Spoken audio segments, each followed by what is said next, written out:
Los Angeles is a sprawling Southern California city, and shortly known as LA. It's famous for its sunny weather, beautiful beaches, and the glitz of Hollywood. At the same time, the city also struggles with high crime rates. Despite a recent drop in crime, some neighborhoods in Los Angeles remain dangerous due to violent crime, property crime, and substance issues. And you can disagree in the comments, but be civil. Let's look closer at the worst places to live in Los Angeles. Starting with the Koreatown, located in central Los Angeles, near 8th and Iroquois Streets. It's the most densely populated area in Los Angeles County, with about 120,000 residents in just 2.7 square miles. Koreatown's history began in 1904 when the first Korean immigrants arrived, initially settling in the working-class neighborhood of Bunker Hill. Over the years, the area expanded and became more diverse. The crime rate is 2,978 incidents per 100,000 people, making it 32% more dangerous than the national average. The southern and eastern parts of Koreatown are considered the most dangerous areas, where the gang and substance activity are prevalent. I asked a resident who shared his experience with this place. He mentioned that there's still a significant presence of MS-13, the notorious Salvadoran gangs. While he loves his neighborhood and the culture it offers, he remains cautious and aware of his surroundings, especially at night. Next is Watts. Located in southern Los Angeles, known for its diverse population and the iconic Watts Towers, an art project created by Simon Rodia, and has a significant place in the 1965 riots and hip-hop culture history. Despite that, Watts has a reputation for being one of the most notorious counties in Los Angeles, largely due to its history of unrest in the 1960s and large housing projects like Jordan Downs. The area struggles with high crime rates, with violent crime rates 321% higher than the national average.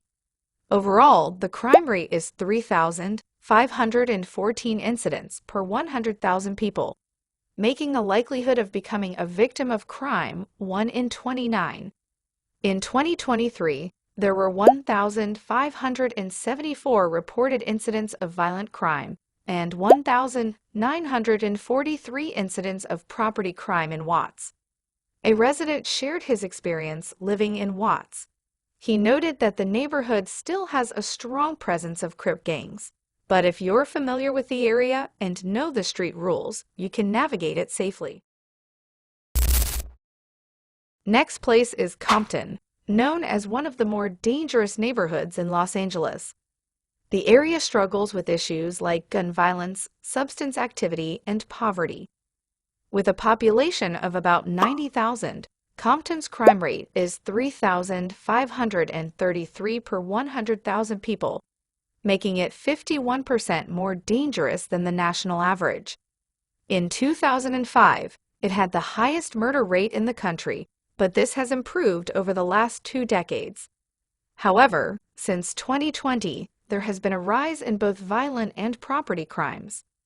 Many residents feel that, despite a strong police presence, law enforcement lacks the resources to respond to incidents effectively. I met a resident who shared his perspective on life in the neighborhood.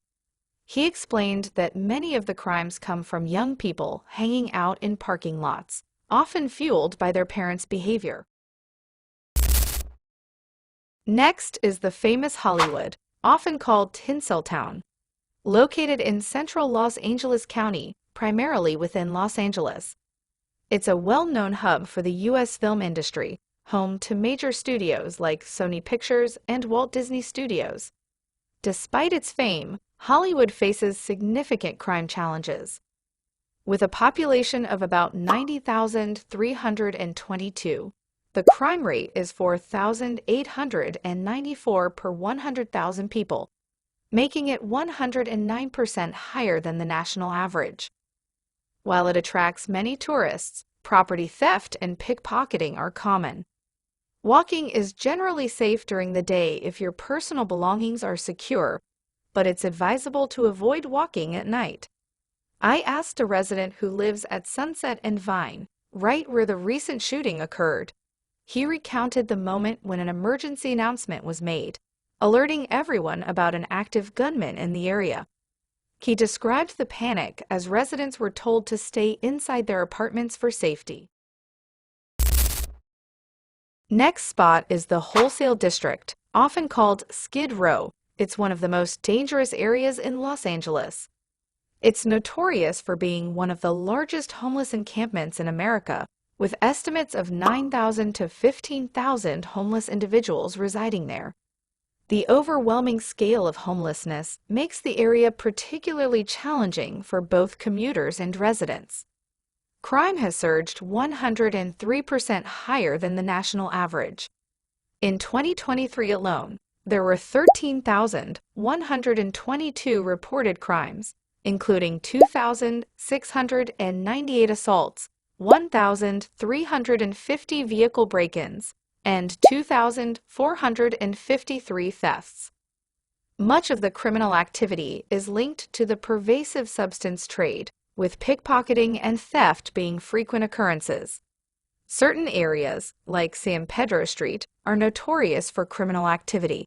After 6 p.m., when walking or cycling is restricted, Skid Row becomes a hotspot for gang and substance-related violence. I asked a resident who captured the reality of living in the area. He said it's not just about roving gangs and fires. It goes down quickly and without warning when something happens. Leimert Park is a neighborhood in South Los Angeles known for its charming Spanish colonial revival homes and tree-lined streets. Historically significant, it has been home to renowned musicians like Ella Fitzgerald and Ray Charles. Despite its rich cultural heritage, the area faces serious safety concerns. Crime rates here are notably high, with violent crime 184% higher than the Los Angeles average and 540% higher than the national average. Property crime is also 128% above the national average, and residents face a 1 in 14 chance of becoming a crime victim. It's not a place that has like shootings or gang activity, but it's just a little bit undesirable. There are bars, kind of ugly liquor stores on the corners, and not much to do there. A resident told me about his tough experiences living there. He shared that he's been a target of gang violence and armed robbery several times on the main streets. He stressed that it's not a beginner neighborhood and is not just about safety. Next place is Little Tokyo, a historic district in downtown Los Angeles.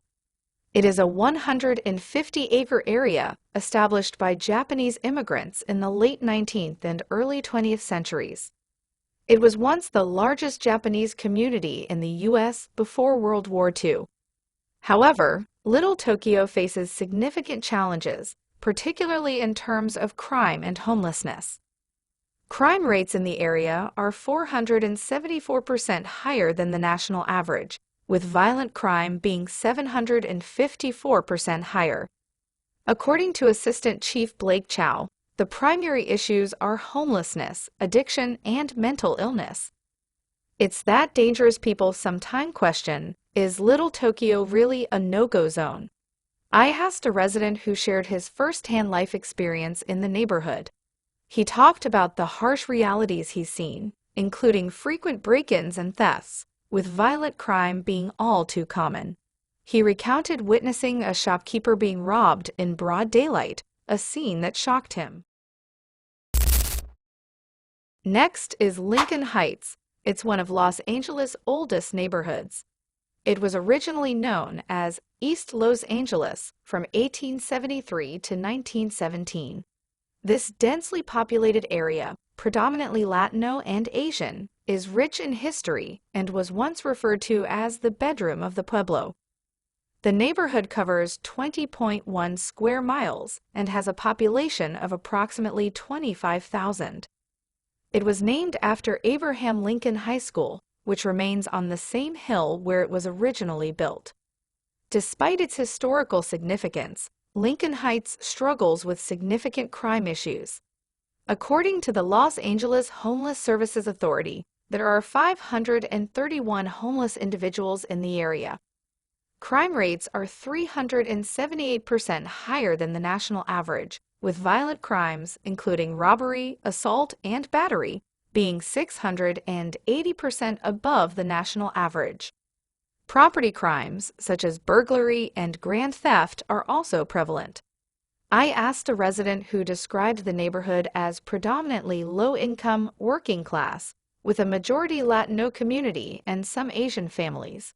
He pointed out that, like many low-income areas in Los Angeles, this neighborhood faces significant challenges, including crime, homelessness, substance issues, and gang activity. On second spot is West Adams. It's a neighborhood in South Los Angeles renowned for its historic buildings, mansions, and several designated historic districts. With a population of 47,300, it's known for its architectural heritage but faces significant challenges with crime. Crime rates are 209% higher than the national average, and violent crimes are staggering 538% higher. Residents have a 1 in 15 chance of becoming a crime victim, with many incidents linked to gang and substance activity. Despite a strong police presence, the volume of criminal incidents often overwhelms local law enforcement. Common crimes in the area include gun violence, robbery, assault, and theft. Due to safety concerns, residents are advised to avoid walking at night and remain cautious when using public transit. I asked a resident he acknowledged that crime's an issue, it's not overwhelmingly dangerous. He pointed out that there are active gangs in the area, and certain pockets can be problematic. Coming at number 1 is South Park. With a population of 33,560 and spanning 1.41 square miles within South Los Angeles. Located just south of Vermont and separated by the 110 freeway, it offers an urban-suburban mix.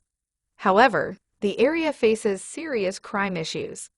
Crime rates are 492% higher, and violent crimes are 689% above the national average. This year, South Park ranks 5th in violent crime, 6th in domestic violence, and 5th in property crime compared to its neighboring areas. It's a place where you need to be cautious and smart, especially if you are female. You will definitely run into some homeless folks. I met a local resident who shared his personal experience. He explained that while it might have its moments, challenges like crime and safety concerns can make it tough for residents. There's too much homelessness, crazy people at night, and also half of the time it smells like urine. Well, he cares about the community and hopes for improvements, but he feels it's important to be cautious when considering moving to that part of the city. Well, that's all. You can disagree in the comments, but be civil and must like and subscribe. And see you next time. Be safe.